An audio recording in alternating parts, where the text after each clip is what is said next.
So there's typically three different types of water damage. There's category 1 water damage, which is a clean water source that comes from a water supply line, maybe the water supply line on your toilet, or water supply line under the kitchen sink goes, or the hot water heater goes. That's all clean water. It's not contaminated water. It won't hurt anyone if they drank it.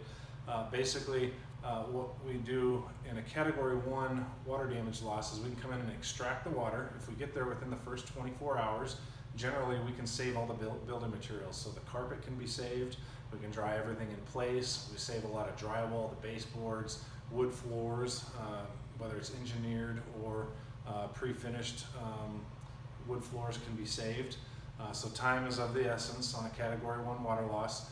Category 2 is gray water, maybe water that came out of your washing machine, overflowed, dirty laundry water, or even category 1 water that is sat for about 48 to 72 hours starts to degrade into gray water.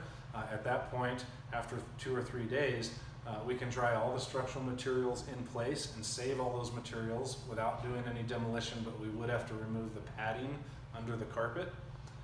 Category 3 water is category 1 clean water that has sat for at least 7 to 10 days, so it's degraded over a week period.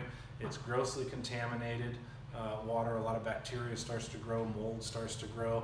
Another example of category 3 water is a sewer backup. The floor drain backs up, the toilet backs up. Now there's actual sewage involved, not just clean water that's degraded into category 3 water. When we get to that point, then all the porous building materials have to be removed. So the carpet, the pad needs to be removed and replaced. Drywall gets cut out. Any porous material would actually be removed.